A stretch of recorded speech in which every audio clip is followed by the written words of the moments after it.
Prime Minister Modi has been accused of making hate speech against Muslims. Narendra Modi described Muslims as infiltrators. And those who have more children. Many are concerned that this is going to lead to increased attacks against Muslims. Everybody calls India the world's greatest democracy, but is it really a democracy anymore?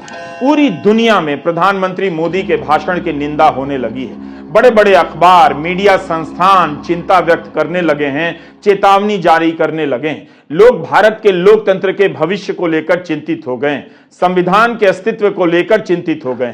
प्रधानमंत्री मोदी ने कांग्रेस पर हमले का gear एकदम बदल दिया। कांग्रेस की दुखती रग पर हाथ रख दिया है। कांग्रेस के इकोसिस्टम में पूरी तरह से छटपटाहट दिख रही है। पूरा इकोसिस्टम पॉपकॉर्न की तरह उछल रहा है, फात फात फात फात।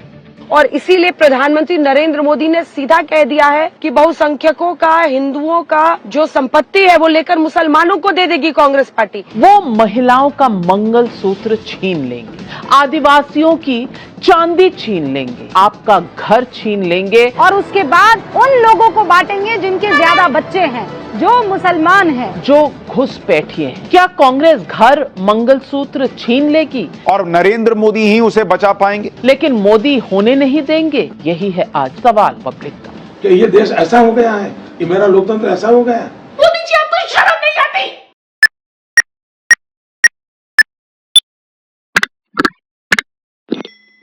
हेलो एवरीवन, आई होप कि आप लोग अच्छे होंगे। अच्छे नहीं भी होंगे तो अच्छे होने प्रिटेंड तो कर ही रहे होंगे। और अभी हम लोग देखने वाले हैं गोदी मीडिया के एक्सपोज वीडियो, और हर वीडियो का देने वाला हूँ मैं अपना ओपिनियन कि मैं इस टॉपिक पे क्या सोचता हूँ। तो आप लोगों से रिक्वेस्ट है कि चैनल के साथ जुड़ जाए, सब्सक्राइब कर ले, फ्री ऑफ कॉस्ट, थोड़ा प्यार दिखाएं। स्टार्ट करते हैं पहली वीडियो। चलिए पहली वीडियो। भारत की खस्ता हालत की वजह से जो सोना कांग्रेस सरकार के समय यानी 1991 में गिरवी रख दिया गया था, वो 1 लाख किलो सोना आरबीआई ने ब्रिटेन से वापस मंगाया है। 1991 के बाद ऐसा पहली बार है कि इतनी बड़ी मात्रा में सोने की घर वापसी हुई। पर क्या आप जानते हैं कि आरबीआई के खजाने में कितना सोना है? मार्च 2024 के अंत तक आरबीआई के पास कुल 822.1 टन सोना था, जिसमें से 413.8 टन विदेशों में जमा था। तो जी हमारे आरबीआई ने यूके से हमारा 100 टन सोना वापस भारत मंगा लिया है। पर इसके पीछे की अगर आप पिक्चर सुनोगे ना तो शॉक हो जाओगे। अब 1991 में हमारे देश की इकोनॉमिक हालत बहुत खराब थी। वो टाइम प्राइम मिनिस्टर थे चंद्रशेखर। अब उन्होंने आईएमएफ को हमारा सोना गिरवी रख करीब 1.8 बिलियन डॉलर का लोन उठाया था। पर फिर उसके बाद कांग्रेस के नरसिम्हा राव की सरकार आई। 1991 में ही सरकार ने सारा लोन का पैसा आईएमएफ को वापस चुका दिया। अब उसके बाद हर साल आरबीआई पैसा देके और सोना खरीदता है, और सबसे ज्यादा सोना 2009 में मनमोहन सिंह की सरकार में करीब 200 टन खरीदा गया। और उसी में से आरबीआई ने सोचा भैया 100 टन जो है वो वापस इंडिया में मंगा लेते हैं।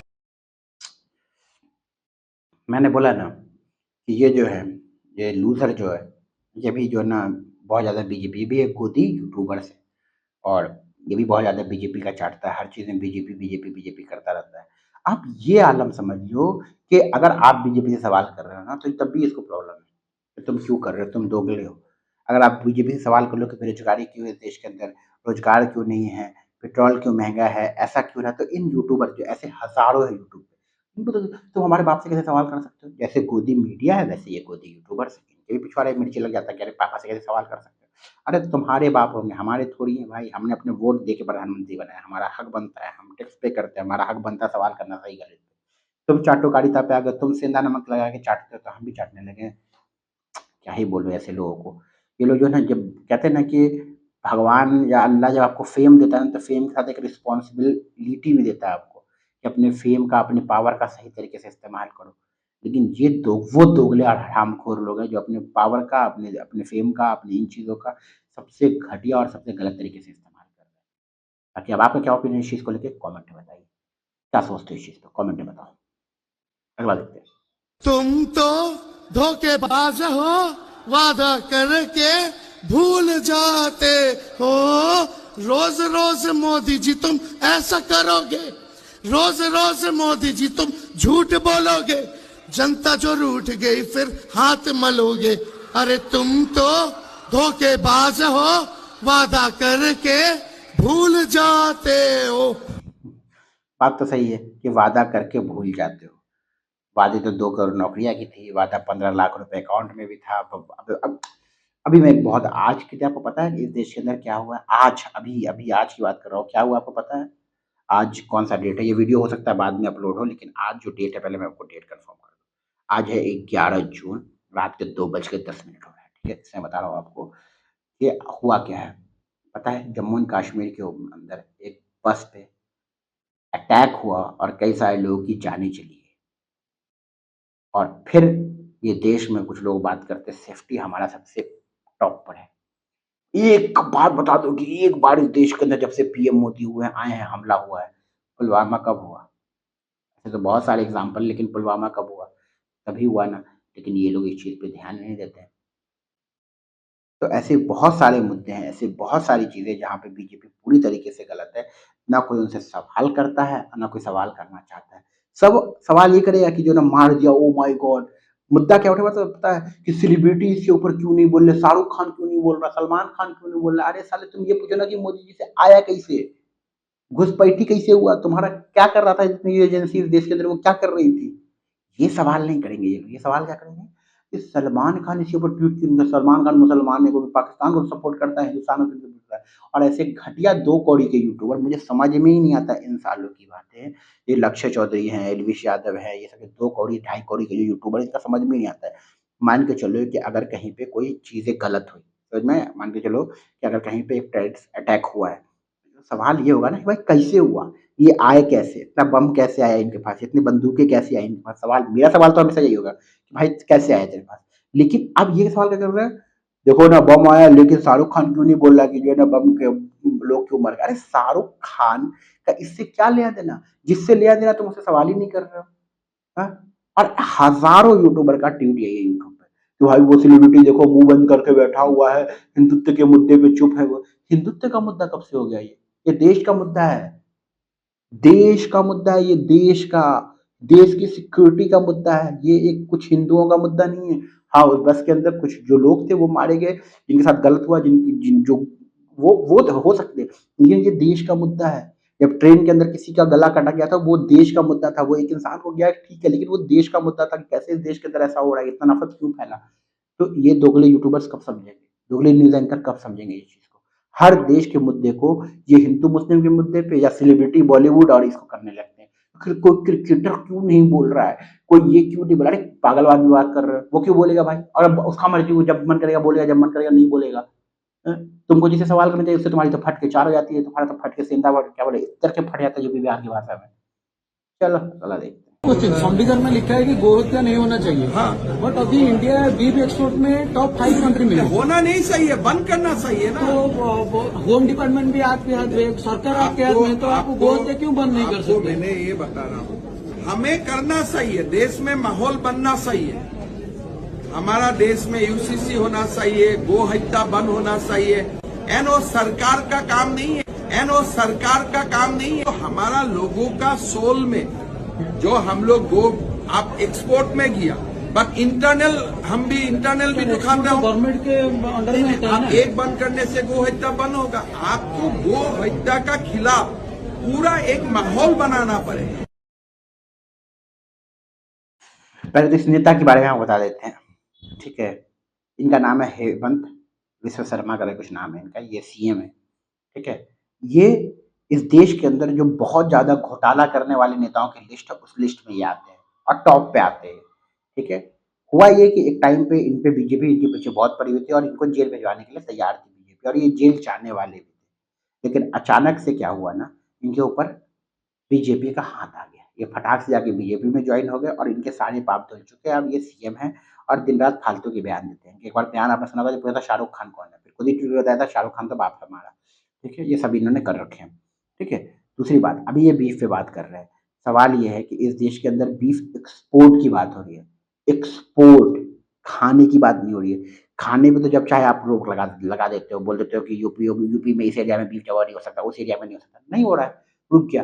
लेकिन एक्सपोर्ट जो हो रहा है, एक्सपोर्ट सरकार के आंख के नीचे से होता है। सरकार के नजर के बिना एक्सपोर्ट नहीं हो सकता है। इंडिया से London, America, Japan, Singapore, New Zealand, यहाँ जो बीफ एक्सपोर्ट होता है, ये जो है ना सरकार को सब पता होता है। और सरकार ऐसी कंपनियों से चंदा लेती है, इलेक्ट्रॉन बॉन्ड के थ्रू या फिर पैसे के थ्रू, जैसे भी चंदा लेती है, और सरकार को इस चीज़ के बारे में पता नहीं है। ये साले उल्टा ब्लेम करते हैं कि जो ना तुम जो ना आपका आत्मा कहाँ गया? अरे हमारा आत्मा तो फिर भी बचा हुआ, तुमने अपना आत्मा बेच दिया, तुम देश को बेच रहे हो, तुम आत्मा की बात कर रहे हो। ये लोग वो लोग हैं जिन्होंने बहुत बड़े-बड़े घोटाले किए हैं, और जब से बीजेपी में आ गए ये लोग सुकून की नींद जी रहे हैं और हमारा का नींद हराम कर दिया इन लोगों ने। ये लोग लेते हैं, बीफ वाली कंपनी से चंदा लिया, जो बीफ से चंदा लिया इन लोगों ने, ये लोग बोलेंगे। चलो राम मंदिर बनवाया गया, लेकिन वहाँ तो वोट ही नहीं पड़े राम के नाम पे, जीत तो गठबंधन गई। नहीं, ऐसा नहीं है। मोदी ने 400 सीटें मांगी थी और हमने जीएसटी काट के 240 दे तो दिया, और क्या चाहिए उसको। भाई 400 सीट मांगी थी, देश को भी तो जीएसटी ले रहा है ना, ये तो राम मंदिर की मार की है। 400 सीटें उसने मांगी थी, हमने जीएसटी काट के 240 सीटें दे दी। अब आप उसमें अयोध्या कट गया तो मैं क्या कर सकता हूँ भैया, मैं अयोध्या को थोड़ी मैंने काटा। तो राम मंदिर जिसके राज में प्रजा दुखी है वो भिखारी है, और वो मोदी जी हैं।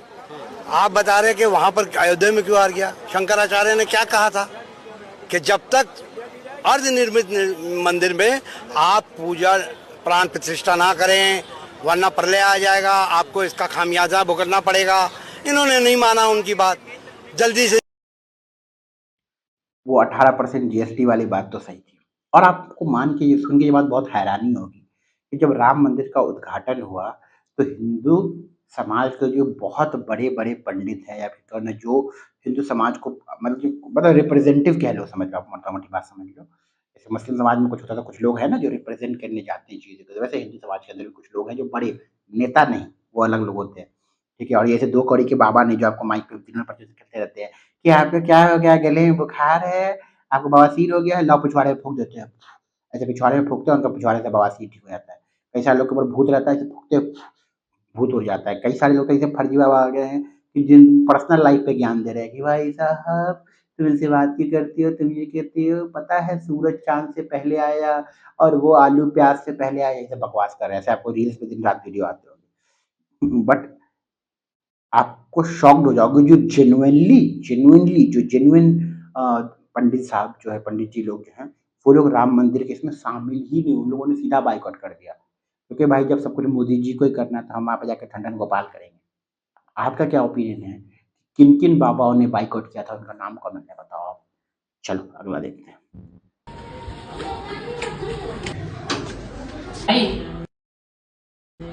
बीजेपी जीत गई।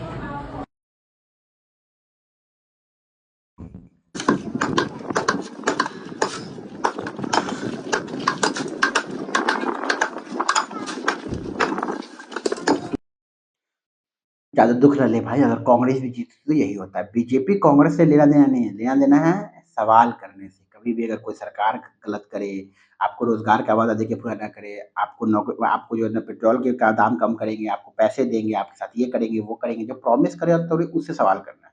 ये अगर बीजेपी भी या कांग्रेस कोई भी होती तो तुम्हारा ऐसा तो है नहीं कि छट से नौकरी लग जाती। चलो बट आपका क्या ओपिनियन कमेंट होता है, चलो अगला देखते हैं।